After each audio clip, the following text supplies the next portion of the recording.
Hey, hello everybody. Shall we ready? Ready to go? Okay. Hi everybody, Father Bill. I am in the back of the house, the parish house, where I was in the last video, a little bit in a different kind of orientation. What's behind me is, of course, the fake wood stove. But you know what? Thank you, Father Dave. I really like this. This is wonderful. It's very warm and it's kind of cozy back here. And it's also a place where I do my prayer. So in my homilies, I've mentioned having a space for prayer. Well, this is mine. I'll just kind of move the camera over here. That's my little prayer chair right there.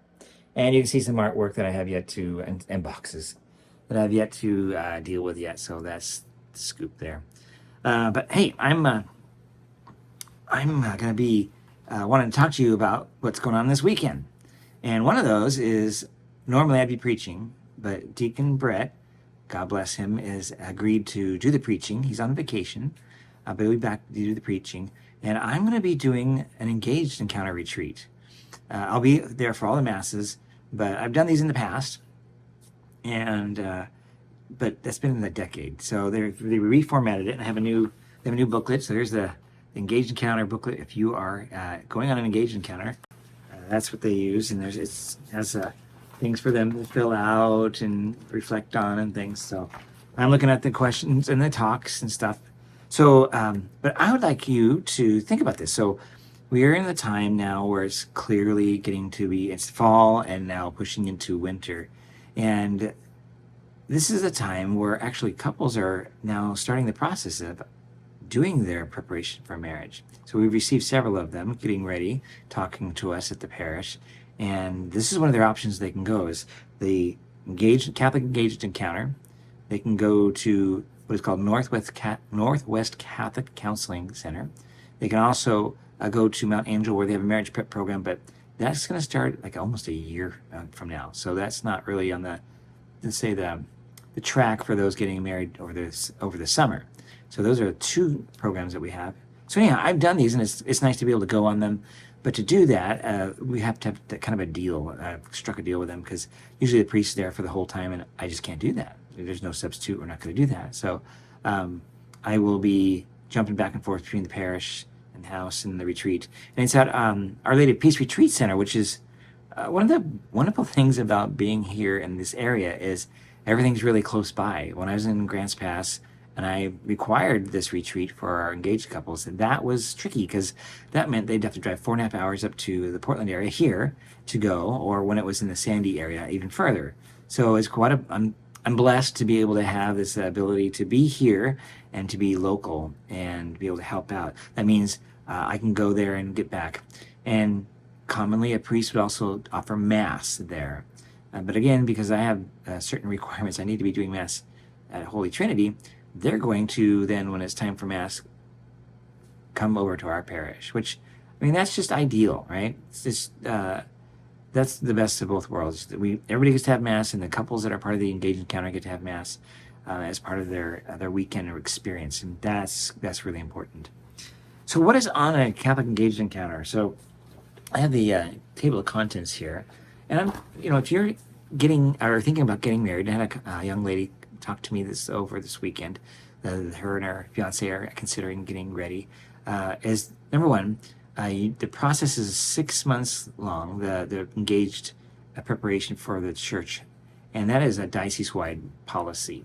So no matter where you go, that's what's going to be going on. What's also needed is some paperwork, which is what we call freedom to marry paperwork, which asks questions about basically who you are. And are you free to marry? Is there any pressure, anything that's in the way, an impediment? An impediment is something that blocks marriage, that kind of stuff. Plus, witnesses. You remember in times past when, well, I'm not sure actually, I've never seen this, but on movies, when people get married, the minister goes, is there anybody here, for whatever reason, has an issue with them getting married, right? And of course, that's the stuff of drama, right? Well, akin to that, but not really like it, but akin to that, we then need the couples to have witnesses sign affidavits to the preparation, their readiness and their openness to be able to get married. Can they get married? Are they free to marry? So here's how this works. Each couple is supposed to have two witnesses and those have to be people that have known them for a long time. And if it's a parent, then that is a mom or dad, then only one witness for that person is needed. And then if it's the same thing on the other side, if the other fiance, they have their parent or parents available, then one parent can do it then as well. So the minimal is one each, but commonly that doesn't always happen, and so there'll be two witnesses for each, for a total of four, and that's just so important. And it's important because these are serious things, right? Getting married is a serious thing. The other things that are needed are a baptism certificate, and not the one from the original one. So we sometimes mistakenly say the original one, not the actual one from long, long ago when they were, first born there, but a new one, a new original one, one that's fresh. So we ask the couples to go contact their churches if they are Catholic and say they're getting married and they want a copy of their baptism certificate. So why would we do that? Well, first of all, it verifies that this person is a baptized Christian, Catholic Christian, and that they've received First Communion, and it'll also hopefully show that on there that they are confirmed. It's ideal that they are confirmed. It's not absolute, but it is something that we want them to be confirmed, and we work with them as we can in this regard. But interestingly enough, and you might find this interesting as well. Sometimes, and it's been rare, so 2 times in my 22 years, we had a gentleman, the groom, I'll just say that he couldn't get his baptism certificate. And I said, well, why do you say that? Well, the church burned down. And it's weird because in seminary, in some of our classes, that was kind of an example, if I remember correctly. They might say the church burned down and they're just trying to make an excuse. Well, in this particular case, because it does happen, right? But in this case, or in these 2 cases, we then called the other place, the other location, and it actually was another country. And luckily, I had a parochial vicar, and at the church, we were able to call the parish in that other country using their language and find out if this church was real, if it had existed, if it had burned down, and what's the status on getting these documents or the baptism certificate. So one of my priests, my parochial vicar, calls the church. It's fine. And even the priest says, oh yeah, no problem, I can get you that certificate. And in fact, I just saw his wife and his 2 kids just got their First Communion last weekend. Did you hear that? This is called bigamy. So he was in another country, married, and has 2 kids, came to the United States, thinking he's going to start a new life again and pretend like he's not married. Well, you can imagine what that scenario looked like when we had to sit down with a couple of them. In fact, the other priest and me were there to speak with this young couple and explain to her the details, and then tell him, well, here's the data, here's the baptism certificate. We actually got the baptism certificate because on the front side it has the name and when it happened. On the back side, it has those sacraments. It will say something like First Communion, possibly, but more like confirmation. And if the person was married, it'll show that. Yeah. And of course it did. And so there was no divorce and there was no annulment sought. So if that ever happens, if a divorce happens and annulment occurs, those are notated as well. When couples come to us and they've been previously married, divorced, and had an annulment, that person would still give us a baptism certificate if they're getting remarried, and that baptism certificate will demonstrate and show and prove that there was an annulment. So that didn't happen in this case. So that pretty much ended that particular engagement, as far as we know. You can imagine what the young gal thought of that. She was crying, and it was kind of tragic all the way around. It starts off with a lie. This is why we take these things seriously, and that's why the Code of Canon Law even exists, because we human beings do some silly things. And so the church, like a parent, right? Mother Church wants to guide us and help us. And so these laws, some are human laws, some are divine laws, we have to be reminded of. But some of these laws, we have to remind ourselves, like you can't marry your first cousin. There's genetic things here going on, just to start, right? And there's a bunch of other stuff, but these are what they call consanguinity issues, how close you are in blood relationship. And in some places where there's a small town and the people come to us and they have the same last name, I have to ask, okay, so how are you related? Because we need to know that. And they need to know that because you can't marry first cousins, right? Right. Okay, so I kind of detour. So engage encounter. So I'm doing this engage encounter, or helping out. I'll be kind of popping in and out because I do have other responsibilities. First is the parish, of course, but I want to help out.